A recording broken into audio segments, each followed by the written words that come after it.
On a des nouvelles de l'affaire Quentin, tout le monde. On a des nouvelles de ça. Il y a une enquête qui a un petit peu avancé. Un article du Monde vient de sortir et on va lire ça ensemble parce que je l'ai un peu lu avant vous et j'ai deux petits trucs à dire.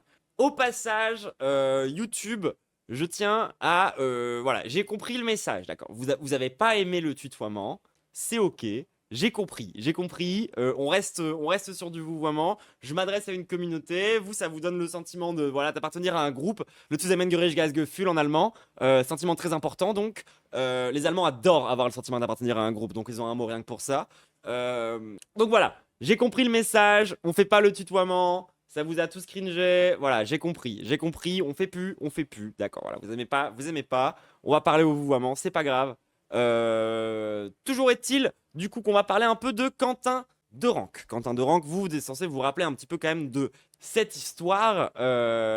Quentin, donc, c'est un militant d'extrême droite, d'ultra droite, même, on pourrait en parler, parce que il s'agit de quelqu'un qui a participé à des groupes violents, qui a décédé à la suite d'une rixe avec des antifascistes en marge d'une conférence de Rima Hassan. Donc, alors, on va lire l'article. Et pour l'avoir déjà lu, je peux vous le dire, il y a un peu de progrès de la part du Monde dans comment il présente les choses, mais il y a quand même deux, trois trucs pour moi importants à rectifier par rapport à cette histoire. Vous allez voir, le Monde fait une espèce de parallélisme un peu qui, moi, me dérange entre les méthodes, les méthodes avec lesquelles milite l'extrême droite et l'extrême gauche, parce qu'il y a des trucs qui sont un peu similaires vis-à-vis de comment est-ce qu'on réagit face à la police.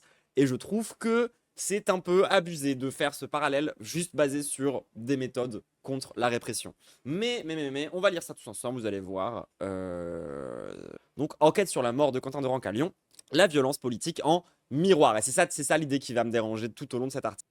Après, bon, c'est quand même mieux, c'est ce que je disais, c'est quand même mieux d'avoir la violence politique en miroir plutôt que l'ancien narratif qui consistait juste à dire que c'était la gauche qui l'avait tué.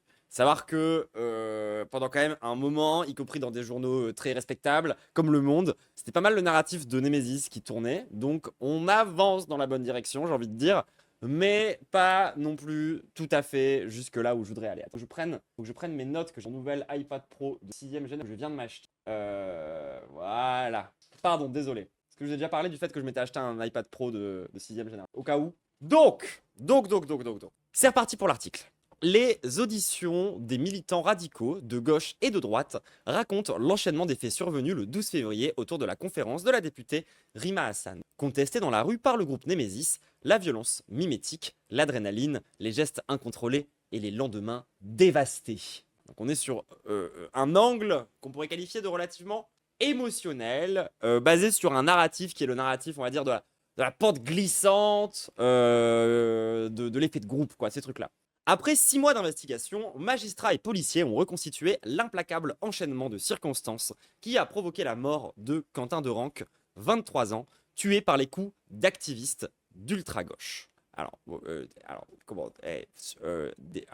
Calmons-nous sur cette formulation déjà.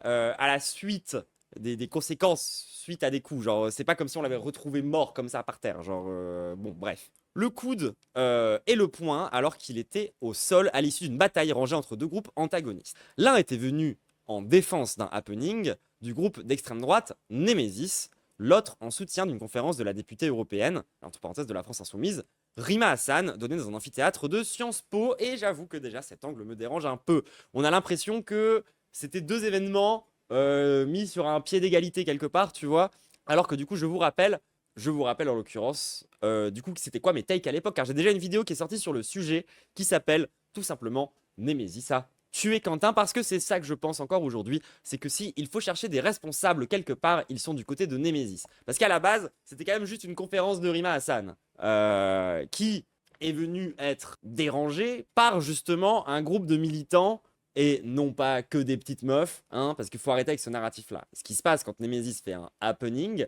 c'est que Némésis arrive, ils mettent plein de meufs entourés de gros bras de l'extrême droite, de gens qui font partie de groupuscules dans lesquels ils entraînent à se battre. Donc en gros, concrètement, tout le truc de parler des meufs et de dire qu'en fait c'est des petites meufs qui sont au centre du truc, c'est juste une façon de faire une grosse percée avec des putains de skinheads dans nos cortèges pour venir casser du gauchiste. Donc au bout d'un moment, les gens qui viennent provoquer la violence, ça reste Némésis et les gens qui devraient être tenus comme responsables de ne pas avoir emmené Quentin à l'hôpital et de ne pas avoir fait ce qu'il fallait pour qu'il puisse s'en sortir, ça reste aussi eux quand même, mine de rien. Bref, tout ça, c'est dans ma vidéo sur Némésis a tué Quentin. Vous pouvez aller la regarder, j'ai déjà raconté tout ça. Là, on va s'intéresser un petit peu plus sur l'après, sur qu'est-ce qu'on a à en dire maintenant, comment est-ce que le sujet est traité médiatiquement, et est-ce qu'on a surtout des nouvelles choses qui sont ressorties par cette enquête de police. Et on va regarder ce que le monde a à nous en dire. Donc oui, je disais, c'est pas deux événements qui étaient mis sur un pied d'égalité, c'est avant tout la France Insoumise qui a organisé un truc, et des fachos ont débarqué pour venir casser du gauchiste qui se sont défendus. Je m'éloigne trop du micro, mais alors attendez, ça n'arrivait jamais ça avant. Comment ça se fait là? Là, je l'ai remis comme avant. Normalement, c'est bon. Peut-être il faudrait que je règle mon son. J'abandonne l'amélioration du son. C'est pas très grave. C'est pas grave. Donc. L'affaire fait l'objet d'une double enquête. L'instruction judiciaire, ouverte pour meurtre, violence aggravée et participation à une association de malfaiteurs, vise les militants d'extrême gauche suspectés d'avoir participé à des degrés divers aux violences infligées à Quentin Derenque et d'autres.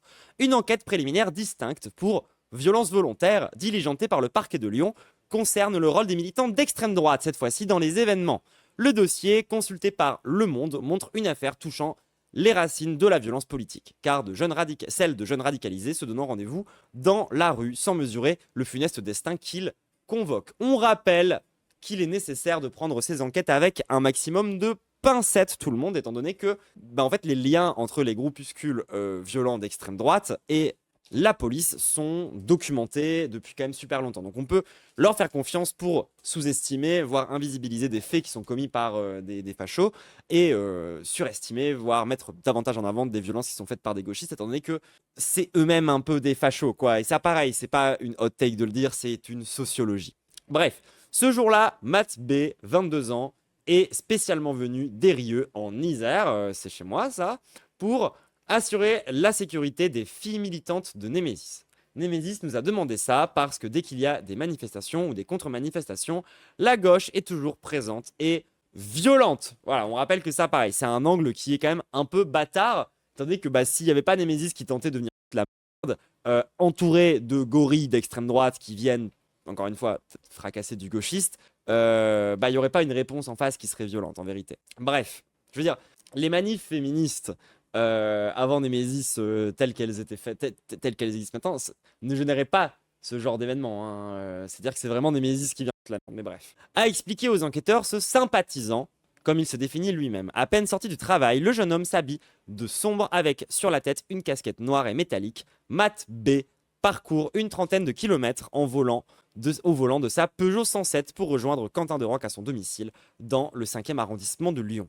Amis depuis environ un an, adeptes de musculation pour chercher à être costaud, ils partent ensemble à pied et en tram jusqu'au boulevard Yves Farge, donc dans le 7e à Lyon, à une centaine de mètres des bâtiments arrière de Sciences Po. Là, ils retrouvent, sous le pont de la voie ferrée, une quinzaine de jeunes gens de leur âge aux idéaux et tenues similaires. Jeans, baskets, blousons sombres dont les marques signent leur appartenance et la différence avec leurs adversaires. Les enquêteurs ont auditionné 13 participants de ce groupe d'extrême droite présents sur les lieux du drame, ainsi que 4 membres de Némésis, collectif fondé en 2019, se voulant féministe et identitaire. En cas d'agression, les garçons devaient faire reculer les agresseurs uniquement. Encore on rappelle un joli retournement de situation de qui est l'agresseur dans cette histoire, a expliqué aux enquêteurs Ornella D, 21 ans, responsable du groupe lyonnais de Némésis. Contactée par les policiers, Alice Cordier, présidente nationale du collectif Némésis, a refusé de témoigner, alléguant qu'elle avait un bien trop grand front, qu'elle n'était pas sur place le jour même. Donc, ça, c'est un petit peu leur présentation, et c'est quand même un petit peu n'importe quoi, mais vous allez voir, on va rentrer un petit peu plus dans le détail par ici. Version édulcorée. Bon, ça, c'est le truc qu'on vous a déjà pas mal dit. La présentation de l'extrême droite, notamment sur les plateaux de CNews, était parfaitement malhonnête.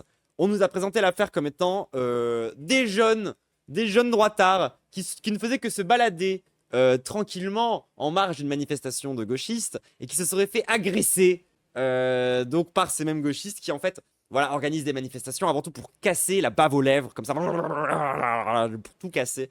Parce que tout le monde qui est allé dans une manif de gauche sait que bien évidemment tout le monde est comme ça. Hein. Tout le monde est comme ça en train de hurler des trucs et en cassant tout et en agressant des gens bien évidemment. Non, c'est pas du tout eux qui débarquent en bande en gueulant des trucs de Nazgûl avec des gros gars qui donnent des coups d'épaule à des meufs sur place, bien sûr, bien évidemment. D'autant que du coup, cette affaire elle a quand même permis de mettre en lumière 2-3 petits éléments sur le passé de Quentin, sur lequel on va peut-être un petit peu revenir, parce que je trouve qu'ils font un peu l'impasse là-dessus, les gens du monde. Donc écoutez, on est là pour faire un peu le travail. Préparé depuis une semaine, se disant pacifistes tout en prévoyant un cordon de sécurité pour assurer leur fuite. Cordon de sécurité, on rappelle que du coup c'est cette espèce de groupe de fachos. Les militantes lyonnaises déploient la banderole islamo-gauchiste hors de nos facs. Oui, c'est ce qui est bien évidemment la priorité d'un collectif féministe, c'est les islamo-gauchistes, bien sûr, à proximité de l'Institut politique, et lance quelques slogans au mégaphone, gauchistes, complices, rima, on n'en veut pas. C'est reparti. Préparé depuis une semaine, se disant pacifiste tout en prévoyant un cordon de sécurité, j'ai déjà dit tout ça. Voilà, donc oui, ils voulaient virer les islamo-gauchistes, gauchistes complices, rima, ça on n'en veut pas. Elles sont rapidement prises à partie, bousculées par un groupe de jeunes gens, garçons et filles, qui étaient postés devant la salle de conférence. Et ça, si ça vous choque, vous êtes idiots. Ça s'appelle un service d'ordre, c'est normal. Quand il y a des fachos qui viennent pour dire de la merde en marge d'une conférence, et ben on les dégage. C'est normal, hein, ça s'appelle de l'autodéfense populaire. C'est le principe même de l'antifascisme. Cette pression devenait intense, on s'est demandé pourquoi les garçons n'intervenaient pas. Du coup, on a fui en courant, a déclaré Hermine C, 19 ans, étudiante en photocommunication. Entendu à leur tour, les jeunes hommes de la mouvance... En fait, c'est vraiment genre, elles ont essayé de faire une percée dans la conférence de Rima Hassan. Il y a comment dire, je sais même pas comment les qualifier, leurs stormtroopers qui sont pas allés suffisamment au front, du coup ça les a énervés et du coup elles sont parties. Ah non, on voulait vraiment que ça explose quoi. Donc entendu à leur tour, les jeunes hommes de la mouvance identitaire âgés de 18 à 22 ans ont confirmé qu'ils venaient leur prêter main forte, sans pour autant afficher clairement leurs convictions ni se montrer très coopératifs. Ils n'ont pas pris leur téléphone le jour de leurs auditions, ce qui est normal, privant les enquêteurs d'investigation utiles sur le conseil d'un avocat, révèle l'un d'entre eux. Nous ne sommes pas des personnes... Attendez. Nous ne sommes pas des personnes violentes. Nous n'appartenons pas à un groupe quelconque. On n'a rien à... Ok, ça me baisse la voix. On n'a rien à voir avec le délire politique de la jeune garde. Je savais que cela pouvait éventuellement mal tourner, car ces gars d'extrême gauche sont super violents quand on n'a pas leurs idées, a déclaré au policier Paul Oscar L, de 20 ans. Alors, on va revenir un petit peu sur ces phrases. Le mec nous dit « Nous ne sommes pas des personnes violentes, nous n'appartenons pas à un groupe quelconque, on n'a rien à voir avec le délire politique de la jeune garde. » Eh ben, c'est vrai, effectivement, parce que si vous voulez, j'ai mis de côté le palmarès de Quentin. Donc attendez, on va lire ça quand même, je pense que c'est un peu important. Effectivement, parce que le monde ne prend pas la peine de le rappeler, on va se permettre de le faire. On rappelle donc que le mec, Quentin de Rock, qui, soi-disant donc, n'appartient pas à le moindre groupuscule quelconque, enfin qui est parfaitement, enfin qui est pacifiste, je veux dire, a quand même participé à l'Action française. C'est un peu le groupuscule le plus connu dans les trucs dont on va parler. Action française, voilà, c'est quand même un truc qui est né à la suite de l'affaire Dreyfus, mais parce qu'ils étaient du côté des antisémites. C'est-à-dire que c'est un mouvement monarchiste, maurassien, qui a été créé à la suite du procès de Dreyfus, parce que eux ils pensent que Dreyfus aurait dû être condamné, c'est-à-dire que genre eux enfin, vraiment des Nazgûl quoi, vraiment jusqu'au bout. Il a aussi été cofondateur des Allobroges Bourgeois, un groupuscule d'une dizaine de personnes basé entre Lyon et Grenoble, qui du coup est aussi un groupuscule violent dans lequel on apprend évidemment la bagarre et qui revendique l'action directe. Mais c'est pas tout, parce qu'il a aussi participé à Audace Lyon anciennement, Lyon Populaire anciennement, Bastion Social. Pourquoi tous ces anciennement, vous allez me dire? Parce que ça passe son temps à se faire dissoudre. Et pourquoi ça passe son temps à se faire dissoudre? Parce que c'est plus ou moins un groupe terroriste, tout simplement. C'est encore une fois des gens qui sont en train de faire de la bagarre. Alors eux pour le coup c'est ouvert hein. Alors là pour le coup ça fait partie vraiment des trucs qui sont 100% assumés de leur côté. Ils sont là pour la bagarre, ils assument la violence, ils veulent péter la gueule à des PD, des arabes et des clochards, mais surtout des gauchistes. Enfin, c'est vraiment partie pour le coup vraiment de leur culture et c'est pour ça qu'ils se font dissoudre en boucle tous les 2-3 ans. Mais c'est pas tout. Quentin de Ranc a aussi participé à Academia Christiana. Vous allez me dire, mais Academia Christiana, truc d'un télo? Alors c'est effectivement un truc qui a l'air un peu intello au premier abord, c'est un truc de chrétien identitaire. Non, non, c'est la bagarre, on apprend aussi la bagarre. Il y a des entraînements au sport de combat dans Academia Christiana, donc c'est aussi pour faire la bagarre. Il a aussi participé à l'organisation du comité du 9 mai. Voilà, donc le comité du 9 mai, si vous ne savez pas, c'est la manifestation néo-Nazgûl qu'il y a en plein Paris tous les ans. Hop, manifeste du 9 mai. C'est des gens qui sont habillés intégralement en noir, avec des grosses croix celtiques bien badantes, que les flics laissent tranquilles. Parce que bon, alors voilà, t'es un gauchiste, tu portes une cagoule, tu te fais démonter la gueule, mais les droitards, les fachos, eux, ils ont tout à fait le droit de venir anonyme, ça c'est pas un problème, ça ressemble à ça. Il a participé à ça, Quentin. 23 ans le mec, hein, 23 ans. Ah oui, puis du coup, il a aussi participé à Nemesis. Bon, ça c'est quand même le moins impressionnant, je dirais, de son palmarès, parce que à 23 ans quand même, le mec il a participé à l'Action française, il a créé son propre groupuscule violent, il a participé à un des groupuscules historiques les plus importants de Lyon, il a participé à une des associations de chrétiens fondamentalistes identitaires les plus importantes, et à la manifestation de néo-nazis de Paris. Ça fait quand même 1, 2, 3, 4, 5 groupuscules d'extrême droite, dont au moins 4 sont des groupuscules dans lesquels tu apprends à te battre et tu apprends à défoncer des gauchistes et des arabes, et ça a été documenté par des dizaines de journalistes. Ok, maintenant on revient sur la phrase qu'a déclaré notre bon Paul Oscar. Paul Oscar disait: nous ne sommes pas des personnes violentes. Nous n'appartenons pas à un groupe quelconque. On n'a rien à voir avec le délire politique de la jeune garde. Effectivement, vous êtes bien pire. Vous êtes bien pire. Vous êtes beaucoup plus proche des jeunesses hitlériennes, en vérité. Effectivement, ça n'a rien à voir. Vous n'êtes pas juste un groupe violent. Vous êtes un groupe ultra violent, d'accord. Vraiment un groupe qui a pour objectif de faire revenir des milices armées qui font l'ordre paramètre. Des SA. D'accord, des SA, parce qu'on parle tout le temps des SS, on est en mode oh là là, les SS, le RN, tout ça. Mais les SA, genre, vous voyez, c'est quoi les jeunesses hitlériennes? C'est quand même vraiment le même délire. C'est un héritage direct. C'est tellement un héritage direct que dans Bastion Social, ou Lyon Populaire, ou Audation, comme vous préférez, ou dans l'Action Française, ou dans Academia Christiana, ou dans le comité du 9 mai, dans chacune de ces organisations, on apprend à chanter des chansons des jeunesses hitlériennes. C'est pas une vanne, les gens. C'est pas moi qui suis en train de traiter tout le monde de Nazgûl. C'est vraiment genre impressionnant comme palmarès d'avoir à 23 ans été à l'Action Française, d'avoir cofondé ton propre truc, d'avoir été aussi chez les chrétiens et chez les néo-Nazgûl. C'est-à-dire que le mec, il a été chez les Nazgûl, chez les chrétiens, chez les monarchistes. Quoi d'autre? Qu'est-ce qui lui manque, je veux dire? C'est-à-dire qu'à 23 ans, hein, moi à 23 ans, j'étais pas encore du tout autant impliqué en politique. Hein.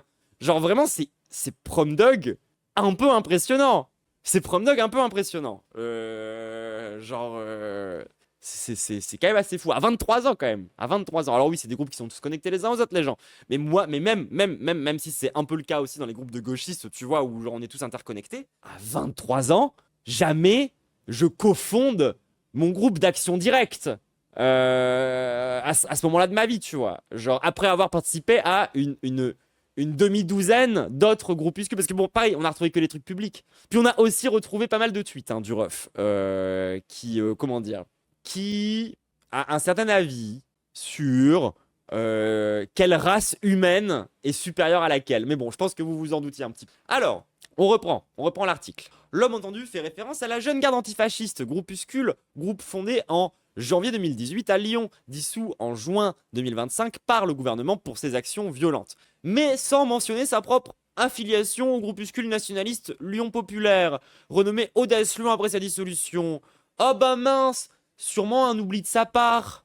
À les entendre, le hasard des rencontres amicales dans des bars ou à la sortie de la messe de paroisses traditionnalistes aurait décidé de leur regroupement pour soutenir pacifiquement Némésis. On rappelle que dans 4 des 5 organisations où il a participé, il y a de manière documentée des formations pour apprendre à se taper. Les protagonistes nationalistes livrent une version édulcorée aux éléments communs qui semblent concertés. Ça, c'est relativement normal par contre. L'enquête révèle d'une organisation plus élaborée. Le groupe composé de plusieurs activistes connus des services de renseignement disposait d'une boucle Instagram créée pour l'occasion. Équipés de capuches ou de cache-cou pour éviter d'être reconnus par les réseaux d'extrême gauche, les jeunes gens, pour la plupart amateurs de musculation et de sport de combat, se sont répartis en 3 groupes pour ne pas être repérés avant de se mettre en formation, selon l'expression d'un participant lorsqu'ils ont vu les militants antifascistes avancer dans leur direction. C'est marrant, ça ressemble vachement quand même à un guet-apens cette histoire. Parce que moi je croyais qu'ils se baladaient juste de manière aléatoire et qu'ils s'étaient fait agresser par des dangereux gauchistes, la bave aux lèvres et le couteau entre les mains. Merde. Bah, alors que là quand même, clairement, genre se séparer en 3, attirer certaines personnes pour ensuite les prendre en tenaille, sounds like a guet-apens, si je puis me permettre. Surtout le en formation, bref. Au moment où Némésis est repoussé des abords de Sciences Po, la rixe éclate de l'autre côté du pont de la voie ferrée, une centaine de mètres plus loin, à l'intersection du boulevard Yves Farge et de la rue Victor-Lagrange. La violente bagarre oppose les 2 groupes extrémistes qui ont convergé dans le quartier. Gauche contre droite, identitaire contre antifasciste. Chaque groupe est constitué d'une quinzaine d'individus, selon 5 vidéos de riverains récoltées et analysées par les enquêteurs, au coup de béquilles, lancés de trottinettes et de fumigènes, des nationalistes répond une avancée des antifascistes plus compacte et déterminée, peut-être en raison de leur âge, de 20 à 25 ans, légèrement supérieur à ceux de leurs adversaires. La scène dure à peine 10 minutes, donnant l'impression d'un concentré de guerre civile. L'affrontement se joue en 2 vagues et descend sur environ 200 mètres de la rue Victor-Lagrange en direction du Rhône. Un point américain est retrouvé sur la chaussée. Les militants d'extrême gauche se justifient auprès du voisinage. Ce sont des nazis. Bah un peu quand même, mais bref. J'ai le droit de dire ça? Genre, est-ce que j'ai le droit de dire? C'est parce que c'est quand même vachement le cas. Genre, c'est quand même assez factuel. Voilà, le palmarès, encore une fois, le mec 23 ans quand même, 5 groupes différents d'extrême droite, dont un militant ouvert. Enfin, genre, à la limite, tu vois, tu pourrais me dire, mais non, chrétien fondamentaliste, c'est pas nazi. Tu pourrais me dire, mais non, maurassien, monarchiste, c'est pas nazi. Tu pourrais me dire ça, ce serait légitime. Le comité du 9 mai, c'est quand même revendiqué. Hein. La croix celtique, le délire, révolution nationale, tout ça. C'est quand même, il y a genre 0 doute hein, pour le coup. Eux, c'est vraiment genre 100%, 100%, 100% Nazgûl. C'est-à-dire que c'est même encore pire de rappeler qu'il n'a pas été que nazi. Genre, c'est même encore plus que ça, c'est pire que ça. Enfin bref, ils prennent le dessus, volent les baskets de 2 opposants projetés et frappés au sol, selon un rituel humiliant inspiré des fights d'ultra des stades de foot. Il y a plein de parallèles à faire entre les ultras. Entre guillemets, massacrés au sol. Quentin Derenc est isolé, balayé au sol, alors que ses camarades prennent la fuite. Là, 4 à 5 militants d'extrême gauche s'acharnent sur lui. Venez vite, je vous en prie, s'alarme un témoin en appelant la police à 15h55. Ils l'ont massacré au sol, dit un autre passant. Les habitants prennent le jeune homme inconscient en position latérale de sécurité avant qu'il ne se relève péniblement, livide. Une empreinte de chaussure lui marque le front. C'est à ce moment-là que Matt B lui-même, sonné par les coups reçus plus tôt, retrouve son camarade Quentin. Inquiète de leur pâleur, une riveraine leur conseille d'aller se faire soigner. Ils préfèrent quitter les lieux à pied. En descendant la rue, l'enquête révèle que le groupe d'extrême droite avait prévu un point de ralliement après la bataille. Place Carnot, dans le 2e. Devant la gare de Lyon-Perrache, des photos de services de renseignement versées au dossier d'instruction montrent une dizaine de militants identitaires empruntant le quai du Rhône. Et je tiens à le dire à l'avance, voilà, on a commencé à pas mal décrire du coup la scène. On n'est pas là pour bander la violence, tout le monde. La vérité dans une rixe, et vous allez le voir quand on va réévoquer les événements un peu plus en détail plus tard, c'est que c'est de la merde. Hein. C'est-à-dire ce qui est arrivé à Quentin, la vérité, c'est que ça aurait tout à fait pu arriver à un gauchiste. Parce qu'une rixe, c'est le bordel. C'est la big bagarre. C'est. Comment dire? C'est pas des moments où tu penses de manière claire, où tu fais de la stratégie, où tu sais vraiment, vraiment ce que tu es en train de faire. C'est des moments où l'action prend le dessus sur ce que tu fais. C'est des moments où bah, nous aussi, on s'en prend plein la gueule, chez les antifas, chez les gauchistes. À la base, c'est quand même nous qu'on vient agresser. Donc, faut pas bander cette violence-là, les gens. Surtout pas. Le fait est que nous, on s'en prend à nous de manière violente, on répond.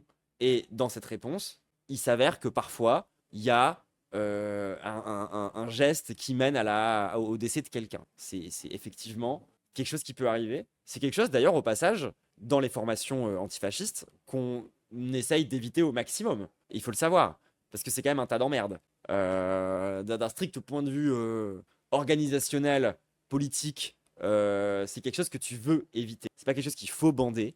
On n'est pas là pour dire qu'il l'avait bien mérité. On n'est pas là pour dire que, genre, c'est bien fait parce que c'était un Nazgûl. Vous voyez ce que je veux dire? Nous, on est là pour rappeler que la violence, elle vient bien de quelque part et que se contenter de dire que c'est uniquement la gauche qui est violente, c'est abusé. Tu vois le parcours du mec, quand tu vois son histoire, oui, je suis désolé, genre, le mec, à 23 ans, il a participé à 5 groupuscules dans lesquels il a appris à se battre. C'est un risque dont il était conscient. Parce que quand tu t'entraînes à ce point, dans autant de groupuscules, t'es au courant des risques. Tu le sais, ça fait partie du truc. Il faut pas... ça aurait pu arriver à un des nôtres. Ça aurait pu arriver à un camarade antifasciste. Tout à fait pu arriver à un camarade antifasciste. Et de la même manière, j'aurais préféré... Enfin bon, évidemment, les droitards, ils auraient bien bandé la violence. Ça aurait pas été un problème de leur côté pour le coup. Mais j'aurais tenu un peu ce même discours, quoi. Il faut pas bander la violence, quoi. Genre, d'autant plus que là, on n'est même pas sur de la violence révolutionnaire, tout le monde. Là, on est sur de la violence défensive. Genre, c'est de la violence qu'on cherche à éviter, nous, au maximum dans notre camp. Parce que ça nous arrange. Encore une fois, on a que ça à y perdre. On a vraiment tout à y perdre dans ce... Nous, on ne cherche pas à agresser les droitards. Nous, on se protège. Et il s'avère que tu peux pas te protéger sans faire un peu des dégâts, quoi. Donc, c'est reparti. Quentin Derenque et Matt B cheminent difficilement de leur côté, durant près de 2 heures, entre la rue Victor-Lagrange et le quai Fulchiron, où les sapeurs-pompiers interviennent. À 19h40, j'ai aidé Quentin à marcher et même à le porter dans mes bras, raconte Matt B. Aux enquêteurs, décrivant le calvaire du jeune homme sombrant progressivement dans le coma. Il fermait les yeux petit à petit, il grimaçait comme pris de douleur. J'essayais de parler pour le maintenir éveillé. Quentin Derenque souffre d'un traumatisme crânio-encéphalique majeur et d'une fracture temporale droite, selon le rapport ultérieur des médecins légistes. Et ça, c'est le moment où je suis désolé, mais justement, quand tu es conscient de la violence, quand tu te formes à faire ce truc, quand tu es au courant de tous ces trucs-là, t'emmènes les tiens à l'hôpital, en fait, quand il se prend ce genre de truc. Tu le laisses pas, genre, aller crever tout seul et se démerder. Je veux dire, comment c'est possible qu'un mec livide qui, genre, tourne de l'œil soit pas plus pris en charge par ses camarades? Je comprends pas. Ça me dépasse. Genre, je pense qu'il y a vraiment une part de responsabilité par rapport à ça, autour de la question de la non-assistance à personne en danger, je pense. Très sincèrement, hein. Très très sincèrement. Après, bon, s'ils n'avaient pas un culte de la mort dans leurs environnements, on n'en serait pas là, mais bref, c'est encore un autre sujet. L'activiste s'en veut de ne pas avoir mesuré la gravité de son état. Et c'est pas une exagération d'ailleurs, il y a vraiment beaucoup de documentaires qui en parlent très bien. Je crois même que d'ailleurs, c'est un des sujets dont parle à un moment Mathieu Bourgalassi, hein, de mémoire. Le culte de la mort dans les groupuscules survivalistes et d'extrême droite, et les groupuscules qui se rapprochent des mouvements néo-nazgules. Genre, c'est quelque chose qui a été documenté pour le coup, ce truc d'avoir une vision autour de la question du martyr, autour de la question comment dire, ouais, du fait de rejoindre l'unité de je sais pas quoi. Enfin, ils ont vraiment un truc autour. Ouais, un truc qui se rapproche vraiment d'un côté culte, quoi, d'une forme de révérence, et donc aussi une forme de fétichisme autour de la question de la mort. Mais bref, encore une fois, c'est pas le sujet. Genre, on pourrait trouver des dizaines de raisons qui font que ses camarades se sont pas occupés de lui correctement, et je pense pas que ce soit la principale. L'activiste s'en veut de ne pas avoir mesuré la gravité de son état, autant qu'il en veut aux autres membres du groupe.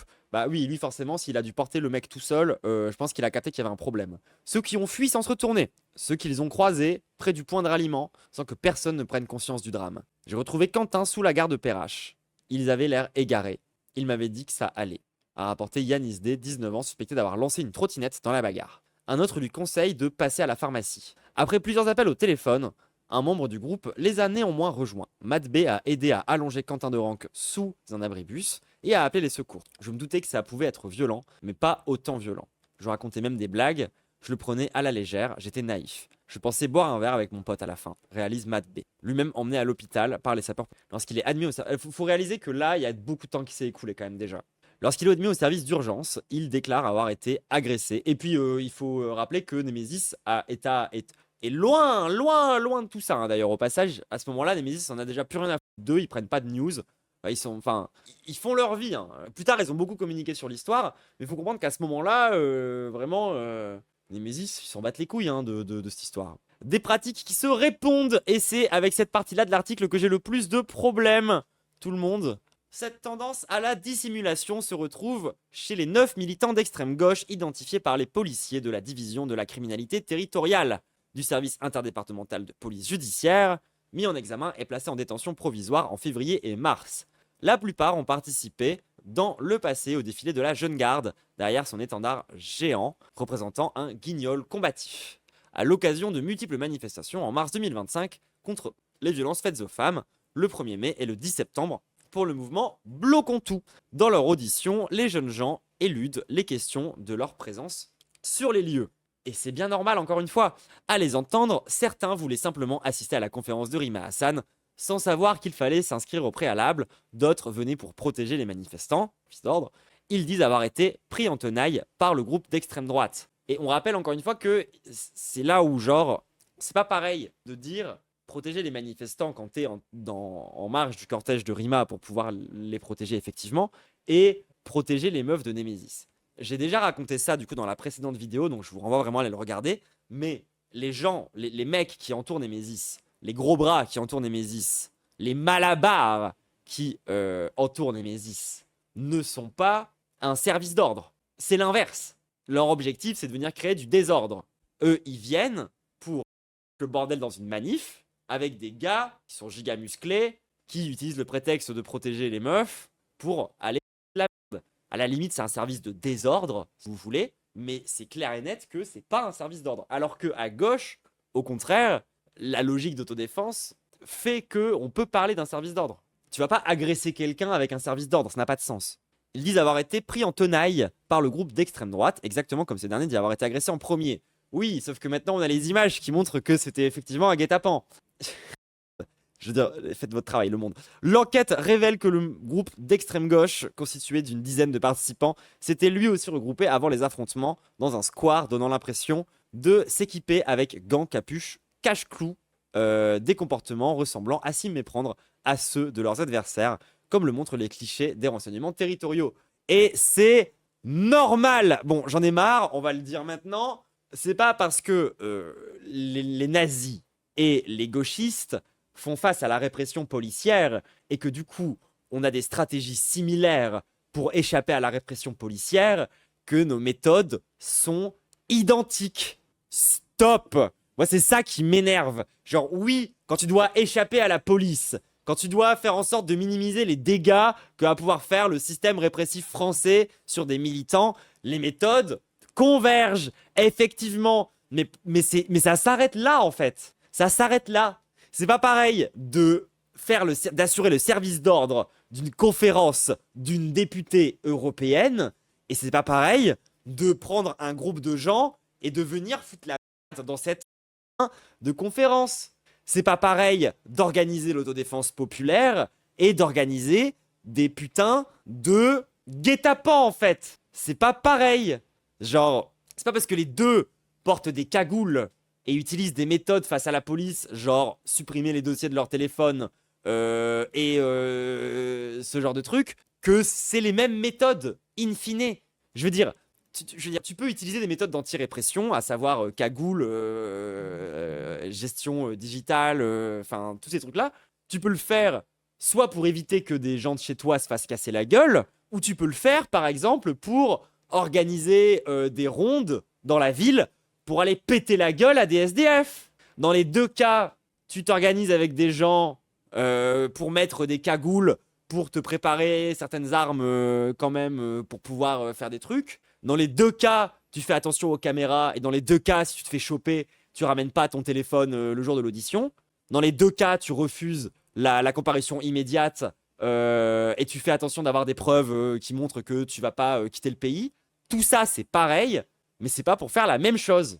Dans un des deux cas, tu vas péter la gueule à des SDF parce que t'es une merde humaine qui s'organisent en milice pour voilà, c'est ce que font les droitards, quoi, c'est leurs occupations classiques, ou pour aller péter la gueule à des PD en marge des boîtes LGBT, et de faire tout ça pour protéger les manifs. Et encore une fois, genre, en plus, on va le voir plus tard dans l'article, mais ils ont fouillé les téléphones des manifestants, ils ont fouillé les téléphones des militants. Et dans les téléphones, il y a les méthodes.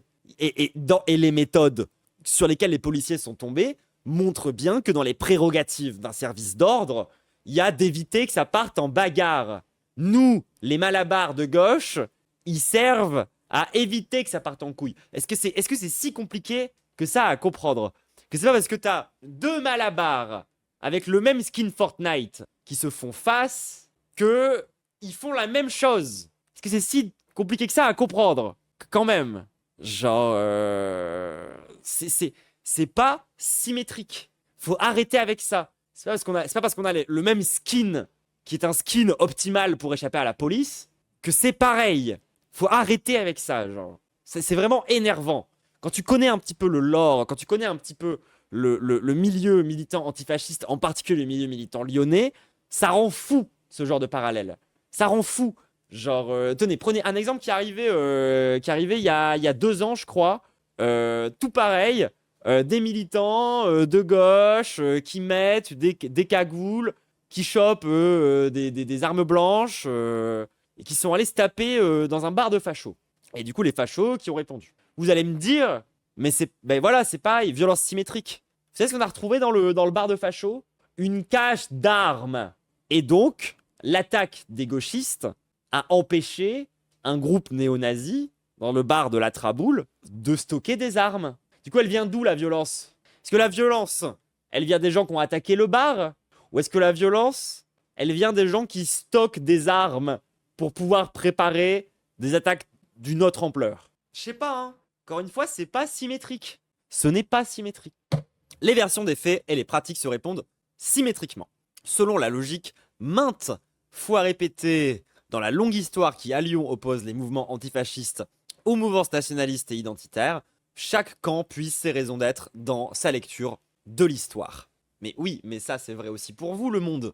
Genre, la lecture historique qu'on a quand même, normalement en France, c'est une lecture qui est issue aussi, par exemple, de la résistance française. C'est ça l'histoire des groupuscules antifascistes. Notre histoire, c'est l'histoire de la résistance française pendant l'occupation allemande. La version de l'histoire en face, c'est l'occupation allemande. Et du coup, le monde, vous vous rapprochez plus de quelle vision de l'histoire? Parce que voilà, encore une fois, c'est jamais neutre. Tu peux pas juste dire, voilà, les deux ont une vision de l'histoire, donc les deux sont pareils. Tout le monde a une vision de l'histoire, y compris les groupuscules pas violents. Et vous, le monde. La capitale de la résistance voit aussi naître... Ah bah vous êtes au courant du coup. Merde alors bizarre. Voit aussi naître et prospérer les versions agressives du nationalisme. Parmi les suspects du meurtre présumé de Quentin de Ranc, plusieurs des militants antifascistes étaient fichés par les services de renseignement pour leur appartenance à la Jeune Garde. Ils étaient assez organisés pour un participant à l'arrière du groupe. Un participant à l'arrière du groupe, pardon, filme toutes les phases de la bagarre jusqu'à l'attaque finale contre Quentin de Ranc. Comme leurs adversaires, ils s'entraînent au sport de combat. Certains étaient supporters actifs de clubs de foot, tel Igor E, suspecté d'avoir asséné de très nombreux coups de pied à Quentin de Ranc.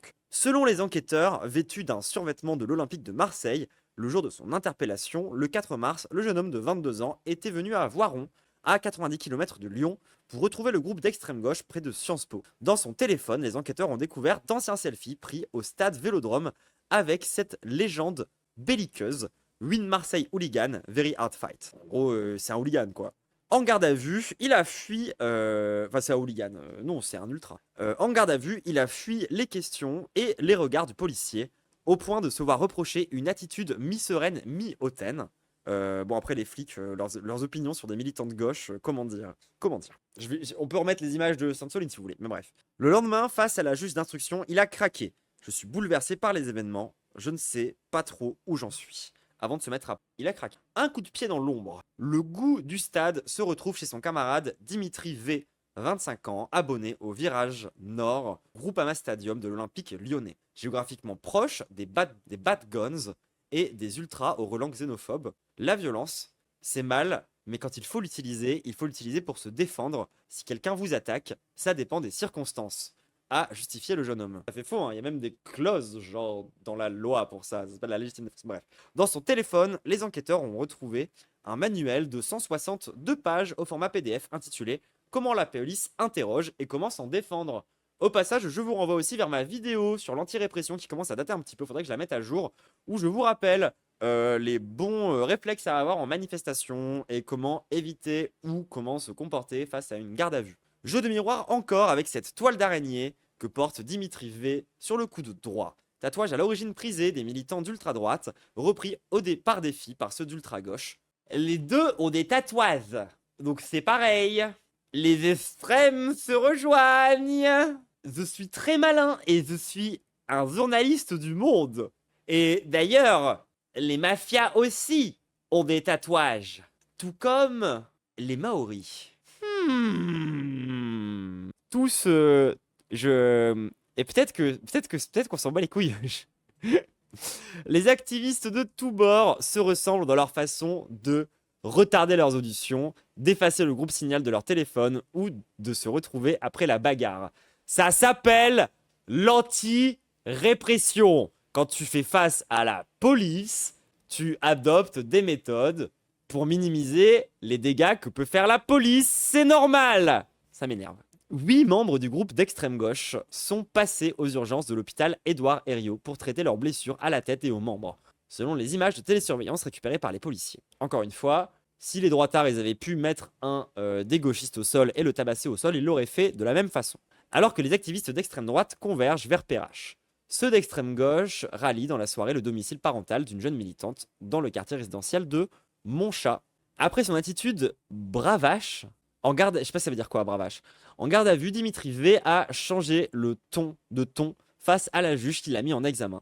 Se disant à son tour bouleversé par ce qui s'est passé, le jeune homme mesure l'ampleur du drame. Qu'un garçon de mon âge puisse mourir, je suis bouleversé pour lui, pour sa famille et ses proches, tous ceux qui l'aiment. Prise de conscience, à mesure qu'ils sont interrogés, plusieurs de ces militants déplorent les conséquences de leurs actes et décrivent de façon saisissante le mécanisme qui les a conduits au pire. Instinctivement, j'ai mis un coup de pied dans l'ombre que je voyais. J'ai voulu retenir mon pied, mais c'était déjà trop tard, a raconté Dimitri V. Le 18 mai, lors d'un interrogatoire du juge d'instruction. Comme si l'ombre dont il parle gagnait ses propres gestes, hors conscience. Oui, une rixe, c'est violent. Encore une fois, c'est pas une big news. Et encore une fois, dans ce genre de moment, ça aurait pu arriver à un gauchiste, ce genre de truc. Je veux dire, évidemment que c'est violent et évidemment que on déplore cette violence. Encore une fois, c'est pas à gauche qu'on l'a créé cette violence. À droite, le narratif de la droite, c'est que ils ont le droit de venir nous frapper et de venir nous s'en prendre à nous parce qu'on serait du côté des migrants et que donc pour eux, la violence dans la société viendra exclusivement des migrants et donc comme nous on défendrait les migrants, leur violence serait légitime à notre égard. Pour nous, la violence est légitime parce que ils nous agressent. Dans tous les cas, si à la fin, il y a des gens qui finissent par en crever, c'est quelque chose qu'on déplore. Évidemment. Évidemment. C'est arrivé aux gauchistes, ça aurait pu. Oui, je veux dire, c'est déjà arrivé à des gauchistes à maintes reprises. Mais là, dans cette affaire-là, c'est pas le cas.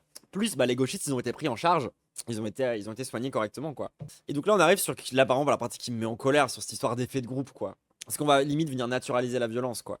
Ça a été long, violent et avec beaucoup d'adrénaline, dit Jacques-Élie Favreau, 25 ans, titulaire d'une licence politique de droit passée à l'université de Lyon 3, complétée par un master en sciences politiques à l'université Jean Monnet de Saint-Étienne. L'assistant parlementaire du député, France Insoumise, du Vaucluse, Raphaël Arnaud, est venu le jour même de Paris. Il rejoint ses camarades sans prendre le temps de se changer. Il livre bataille à visage découvert, donnant l'impression de coordonner le groupe de la même façon qu'il menait les manifestations de la Jeune Garde. En scandant au mégaphone « Lyon Antifa », vous êtes prêt à aller jusqu'où pour défendre vos idées? Là, interroger un policier. Et moi, c'est une phrase qui m'énerve. Donc lui répond, c'est une conviction profonde que j'ai en moi pour lutter contre le racisme et l'antisémitisme. Je suis prêt à lutter en mettant mon corps en opposition, a répondu Jacques-Élie Favreau. Et moi, ce qui m'énerve, c'est justement cet angle. Vous êtes prêt à aller jusqu'où dans la défense de vos idées? Les groupes antifascistes ne servent pas à défendre des idées. Nous, on se fait attaquer pour des raisons qui sont clairement idéologiques, mais les groupes antifascistes existent parce qu'il y a un besoin réel, genre concret, matériel. On a besoin de se défendre. On a besoin de faire en sorte de pouvoir mener je veux dire, des manifestations sans service d'ordre qui finissent par partir en couille parce qu'il y a des sionistes qui viennent nous agresser. C'est déjà arrivé en fait. Si on enlève le service d'ordre, si on enlève les antifas, on peut pas sereinement exister, genre dans certains quartiers. On peut pas sereinement manifester en fait. Ils sont pas là pour défendre des idées. Les antifas, c'est une réaction organisée à une violence organisée. C'est tout. Ils ont une idéologie qui est proche de l'idéologie d'extrême gauche et c'est normal. Mais l'antifascisme, c'est avant tout une pratique politique avant d'être genre une question idéologique. Ce qu'on demande à des antifas, c'est pas d'être ultra carrés sur toutes les questions marxistes hyper précises, tu vois. Ils sont surtout là pour nous défendre. Ils sont surtout là pour nous permettre d'exister. Ils sont là pour faire en sorte que le fascisme reprenne pas la place qu'il avait il y a, encore une fois, moins d'un siècle. Bref. En première ligne dans la rixe, il reconnaît avoir distribué des coups autant qu'il en a reçu, jusqu'à ce qu'il ressente des coups de béquille sur la tête. À partir de là, je me sens moins bien, conscient mais moins lucide, a-t-il expliqué. Il bascule ensuite dans la violence extrême, frappant ses adversaires au sol, levant les bras en signe de victoire. C'est n'importe quoi, je ne sais pas quoi dire, c'est l'adrénaline, a-t-il admis face aux vidéos qui lui montraient les policiers. Je suis dévasté, a confié l'assistant parlementaire, licencié de son poste peu après les faits. Foncer, frapper, recevoir des projectiles, prendre et donner des coups, crier pour faire peur, autant que pour conjurer la sienne, la spirale de la violence s'accélère ce jour fatidique. L'effet de groupe nous a fait commettre à tous l'irréparable, a tristement constaté Jules P. à la fin de sa garde à vue. Et je pense que je comprends que ça soit la défense des antifascistes d'un point de vue judiciaire, mais c'est un narratif que j'apprécie pas, quoi. Parce que derrière cette histoire de l'effet de groupe, y aurait l'idée du coup que c'est quasiment un truc naturel. Voilà, dès que l'être humain est en groupe, il devient violent parce que l'escalade de la foule stupide, c'est le narratif de voilà, dès qu'on est un groupe, on devient débile, quoi, concrètement. C'est un narratif que j'aime pas du tout, à titre personnel. Cependant, je comprends que du côté de la jeune garde, ça soit leur défense. Mais bon, ça m'énerve que ce soit le narratif du monde. Titulaire d'un master en commerce international, décrit par ses proches comme posé, empathique, tendance écolo-LFiste, Jules P se blesse au pied en cognant un trottoir après avoir raté sa cible. Mauvais réveil au lendemain du drame lorsqu'il s'est vu sur les vidéos en train de frapper Quentin au sol. Il a ressenti de la colère, de la tristesse, un sentiment de dégoût, selon le médecin légiste qui l'a examiné en garde à vue.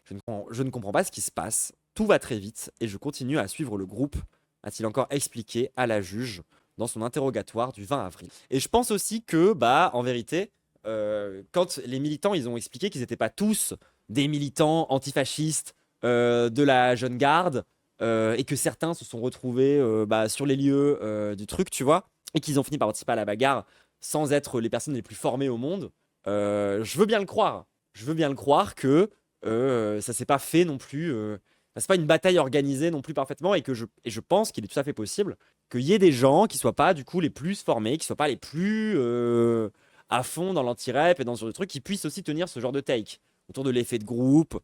Quel sentiment de s'être retrouvé pris dans une spirale de je sais pas quoi. Je pense que c'est un truc, tu vois, qui est aussi possible. La dynamique de groupe est toujours là, a confirmé Alexis C., 24 ans, militant actif de la Jeune Garde, connu pour ses dégradations en marge d'une manifestation contre la réforme des retraites en 2023 et des accusations aggravées contre une personne juive. Et j'avais oublié ce passage. J'avais digué l'histoire, j'ai plus les datas, mais là... comment dire, l'article présente ça comme une agression antisémite, ce qui n'est pas le cas. Genre, j'ai plus les détails du truc, j'avais recherché mais je les ai plus. Mais en gros, c'était par rapport à un truc du sionisme, effectivement en lien avec une manifestation sioniste, avec des événements par rapport à ça. Et la personne qui s'est fait agresser est effectivement juive, mais elle s'est pas fait agresser parce qu'elle est juive. Voilà,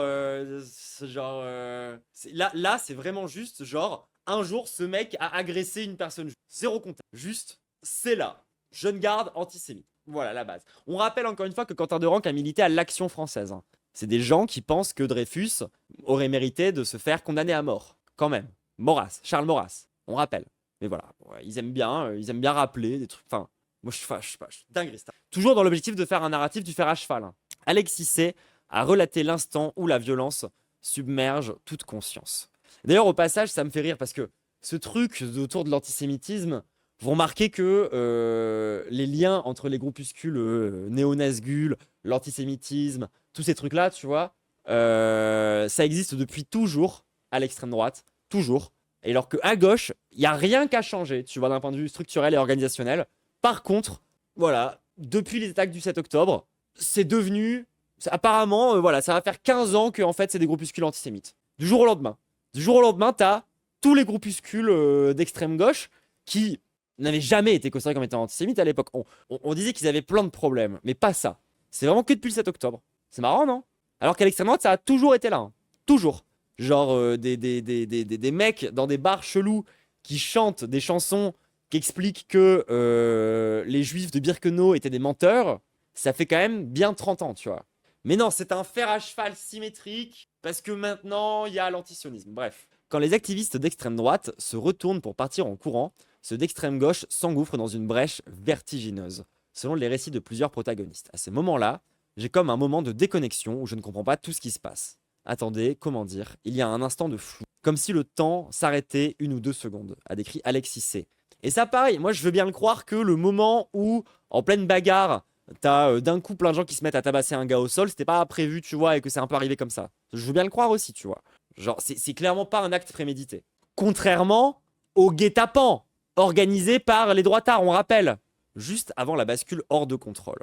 La course en groupe, les coups collectifs sur la victime inanimée à terre, un dernier coup de pied sur sa tête qui fait vibrer tout son corps, ce que les hooligans nomment cyniquement le penalty. Le dernier coup est horrible et complètement gratuit. Ça dépasse l'entendement, le dernier coup, a ajouté Alexis C. J'avais beaucoup de peur, car je pensais que mon équipe allait perdre, a rapporté Paul L., 20 ans, dans ses interrogatoires de garde à vue. Équipe, pour vous c'était donc un jeu? L'a repris le policier. Qu'est-ce qu'ils sont chiants, les flics? Genre, vraiment, je souffle très très fort. Hein. Genre, non, c'est pas parce que tu utilises le terme d'équipe que c'est un jeu, espèce de. C'est fou de dire ça, genre. Genre, vous voyez aussi la vision qu'ont les keufs des militants de gauche. C'est-à-dire que pour nous, genre, on est des espèces d'enfants de bourgeois, qu'allons nous encanailler. Je sais, c'est vraiment la vision qu'ils ont. Ah, non, c'était pas un jeu. Je voulais dire un groupe, a corrigé Paul T, titulaire d'une licence de langue et de littérature. Confronté aux vidéos accablantes, le jeune homme a semblé revenir à la brutale réalité. Au vu des images, nous avons l'impression que c'est un lynchage et c'est peut-être et c'en est peut-être en vrai, mais je n'avais pas l'impression au moment des faits que c'en était. Et moi, je suis pas d'accord avec le fait de dire que c'était un lynchage. Genre, encore une fois, pour le coup, le lynchage, c'est une pratique politique d'extrême droite. Genre, le lynchage, lorsque je vous parlais tout à l'heure du fait d'aller, de fonder une milice pour aller péter la gueule à 15 à un SDF, ça, c'est un lynchage. C'est effectivement ça, un lynchage. Se mettre à plusieurs sur quelqu'un dans une bagarre, ça s'appelle une bagarre. C'est pas du lynchage, c'est pas pareil. Genre, je suis désolé, mais quitte à s'engouffrer et à parler dans les détails de la violence, soyons un peu précis, un minimum. Genre, un lynchage, c'est une pratique politique qui consiste à cibler quelqu'un précisément. Genre c'est pas. Un lynchage, ça n'arrive pas au milieu d'une rixe. Ça marche pas comme ça. Et genre, effectivement, c'est clairement un dérapage de la part des militants Antifa d'avoir tabassé un mec au sol à 15, clairement. Mais on peut pas dire que c'est un lynchage. Genre, c'est ça. Le lynchage, ça a une histoire, ça a une origine qui vient, qui puise ses racines dans l'esclavage et dans le racisme, justement. Genre, le lynchage, à la base, c'est, comment dire, c'est un truc de raciste. C'est vraiment une pratique qui n'est pas une pratique historiquement de gauche. Genre, c'est juste un moment particulièrement violent dans une bagarre qui était particulièrement violente. Point barre. Il y a de l'orage. Du début à la fin, j'avais l'impression j'avais le sentiment que notre réaction était juste. Tout le long, j'avais l'impression que l'on faisait quelque chose de bien parce que notre groupe avait été attaqué. Et c'est difficile de lui en vouloir pour ça. Et de poursuivre face au juge qui le met en examen. Jamais une bataille idéologique n'aurait dû mener à une telle situation. Je suis horrifié de la mort de Quentin, qui n'aurait jamais dû subir de telles violences. Et je suis d'accord. Et encore une fois, c'est pas une bataille idéologique. C'est genre, eux qui viennent nous agresser. Genre, c'est de la violence. C'est pas... En fait, pardon, je suis toute perturbée. C'est pas... Enfin, moi, ça m'énerve de résumer cette violence-là à une violence idéologique. Et d'ailleurs, c'est tout ce qui m'énerve aussi quand on prend son article et qu'on l'appelle, genre, violence politique en miroir. Je suis désolé, mais, genre, pour moi, la violence politique, c'est un truc de, genre, quand quelqu'un meurt dans la rue. Quand un SDF meurt, parce qu'on n'a pas un système organisé dans notre société qui permet que tout le monde puisse, genre, avoir un logement et se nourrir correctement. Ça, c'est de la violence organisée par la société, c'est de la violence politique. Lorsque on défonce un bateau dans la Méditerranée parce qu'il y a des migrants dessus et qui se noient, c'est de la violence politique. Tout ça, c'est de la violence politique. Quand on organise un génocide, c'est de la violence politique. Et effectivement, une rixe en marge d'une manifestation, c'est aussi de la violence politique. Mais de résumer la violence politique et de mettre simplement au miroir l'extrême gauche et l'extrême droite, c'est une vision d'enfant. Et surtout, c'est une vision qui occulte c'est quoi la réalité de la violence politique et pourquoi ces gens-là sont violents. Genre là, j'ai l'impression que l'idée derrière l'article, le narratif derrière l'article, c'est de dire ces gens-là sont naturellement violents parce que c'est des hooligans, et du coup, ils se tapent parce que l'effet de groupe fait que l'être humain a naturellement tendance à faire de la merde à partir du moment où on est une quinzaine. Et puis voilà, ça leur suffit comme explication, ils sont contents avec ça. Sauf que bah non, en fait. Je suis désolé, il y a un contexte politique. Et lorsqu'on vient me faire chier avec le retour de la violence politique avec ce genre d'histoire, ça m'énerve. Parce que déjà, on est dans une société qui est incroyablement pacifiée. En termes de violence politique, genre, il y a eu des époques où ce genre de truc, c'était un lundi. Donc non, il n'y a pas un retour à la violence politique comme en 39-45, faut arrêter, c'est bon, stop. Genre, on est quand même un sacré cran en dessous. C'est juste qu'on sort de 10 ans à dormir. Donc déjà, non, il n'y a pas un grand retour de la violence politique, etc. Faut stopper avec ça. Et puis surtout, moi, ça m'énerve d'avoir cette espèce de narratif psychologisant, alors que à la racine de pourquoi est-ce que Quentin est mort, il y a effectivement une bataille, qui est la bataille entre les forces réactionnaires, main dans la main avec la bourgeoisie, pour tenter de s'en prendre à toute forme de minorité, de manière à ne pas remettre en question un système de production qui les arrange, qui les enrichit, littéralement, dont ils bénéficient. C'est pour ça qu'il y a la violence, c'est pour ça que Quentin il est mort. In fine, il faut revenir à ça. Quentin, il est pas mort parce qu'il y a des vilains hooligans. Faut arrêter. C'est Quentin, il est mort parce que dans une période où en fait les gens ils comprennent que oui, à la fin, ça va être le fascisme ou le communisme ou a fortiori le collectivisme, enfin quelque chose qui y ressemble. À la fin, oui, c'est gauche contre droite. Et c'est pas pour rien. C'est comment dire? C'est pas juste une bataille genre d'idées comme un débat d'idées de rhétorique à la Clément Viktorovitch, en fait. Moi, c'est ça qui m'énerve. Moi, j'ai l'impression que dans cette histoire, le sentiment qu'a le journaliste quand il a écrit cette histoire, c'est que en fait, genre, on a compris qu'on serait pas d'accord en débat, et du coup, on se tape. Bah non, nique ta mère. C'est pas ça. C'est genre, encore une fois, c'est vraiment beaucoup plus compliqué que ça. C'est une vision d'enfant. Genre, de penser que la violence vient du fait que, en face à face, on a plus d'arguments et on n'arrivera plus à débattre, que du coup, on se fera. C'est n'importe ça m'énerve. Ça m'énerve. Encore une fois, sans les collectifs Antifa, sans les collectifs comme la Jeune Garde, il y a des gens comme moi, dans certains quartiers à Lyon, où on pourrait pas sereinement se balader. Parce qu'on sait que il y a les petits stickers zone antifasciste. On sait qu'on peut être dans le coin et qu'on pourra être défendu si jamais il y a un problème. Parce que j'allais dire, à Lyon, des groupes fachos qui viennent casser les couilles à des LGBT, il y a vraiment beaucoup de ça. Genre, c'était une de leurs activités. C'est un poil moins vrai maintenant. Mais genre, tu prends entre 2010 et 2020, les rondes pour aller casser les couilles à des homosexuels, c'était vraiment la base. Donc, sans eux, il y a plein de gens comme moi qui n'auraient pas pu, genre, sereinement exister dans cette ville. Genre, de même que les migrants et les SDF. Nous, on le sait, tu vois, c'est ça qu'on leur doit, tu vois. Genre, les fachos, eux, ils ont pas ce genre de questionnement. C'est pas ça, tu vois. Eux, ils veulent juste. Eux, ils sont vraiment dans l'attaque. Eux, ils veulent s'en prendre à ces gens qui peuvent exister que grâce à l'existence de ces collectifs. Donc, moi, c'est pour ça que ça m'énerve quand on me dit que c'est juste une pure bataille idéologique. Et qu'en fait, ces jeunes sont morts parce qu'ils ont été embrigadés par des idéologies sur Internet. Ça m'énerve. Ça m'énerve parce que pour moi, c'est des enjeux de vie ou de mort. Du coup, pour eux aussi, tu vois, à la fin, il y a effectivement quelqu'un qui est mort. Mais c'est pour permettre à des gens comme moi, c'est parce que, en fait, derrière, ce qui se cache derrière ça, c'est aussi des enjeux de vie ou de mort. Genre, des guet-apens, enfin, c'est des agressions de femmes trans à Lyon, pas des guet-apens organisés par des trois tards, il y en a vraiment beaucoup, quoi. Genre, à Lyon, c'est la seule ville où, spontanément, genre, à l'époque où je pouvais encore utiliser Grindr, on m'a dit de faire vraiment Bellec.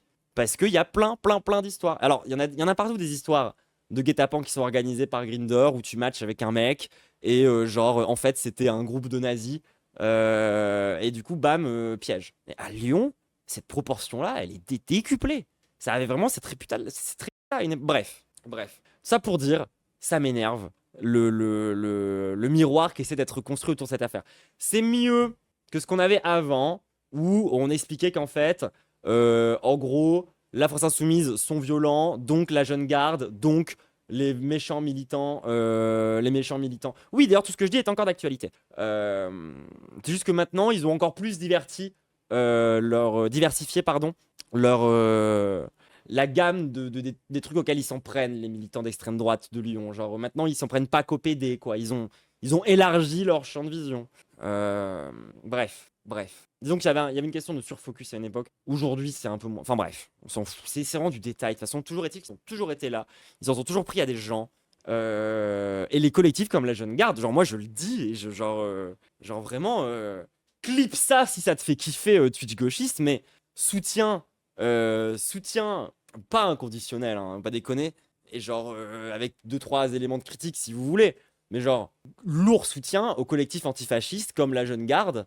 Merci à eux d'exister. Moi, je le dis, merci la Jeune Garde, merci les antifascistes d'exister.